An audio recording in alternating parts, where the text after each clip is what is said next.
ஆனா நீங்க சொன்னீங்க முக்கியமா அண்ணா பல்கலைக்கழக மாணவி பாலியல் வன்கொடுமை செய்யப்பட்டத பத்தி சொன்னீங்க. அப்போது எதிர்க்கட்சிகள் புகார் சொல்லும்போது முக்கியமா அதிமுக புகார் சொல்லும்பொழுது எல்லாமே திமுக சார்பாக பொள்ளாச்சி தான் உதாரணமாக சொல்லுவாங்க. அது ஒரு மிகப்பெரிய ஒரு சம்பவம், மிகப்பெரிய நெட்வொர்க், மிகப்பெரிய தொடர்புல நடந்தது. நெறைய பேர் பாதிக்கப்பட்டாங்க. நெறைய பேர் அதுல சாட்சிகள் சொன்னாங்க. அதெல்லாமே நீதிமன்றம் சொல்லியிருக்கு.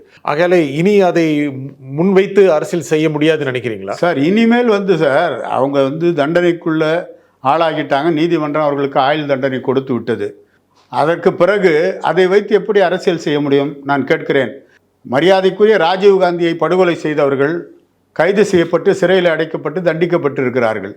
அவர்களை மனிதாபிமான அடிப்படையிலே அல்லது நீதிமன்றத்தின் உத்தரவின் காரணமாக தமிழக அரசு விடுதலை செய்து அவரை கட்டிப்பிடித்து அணைத்து அன்பு பாராட்டி இருக்கிறார்கள். இந்த தேசத்தினுடைய தலைவரையே படுகொலை செய்ததற்கு காரணமானவர்கள் என்று குற்றம் சாட்டப்பட்டவர்களை அரவணைக்கின்ற இவர்கள் இந்த பொள்ளாச்சி சம்பவத்தை இனியும் அவர்கள் மக்கள் மத்தியிலே பேசினால் இவர்களுடைய முகத்திரை தான் கிழியும் என்பதிலே எங்களுக்கு உறுதியான நம்பிக்கை இருக்கிறது.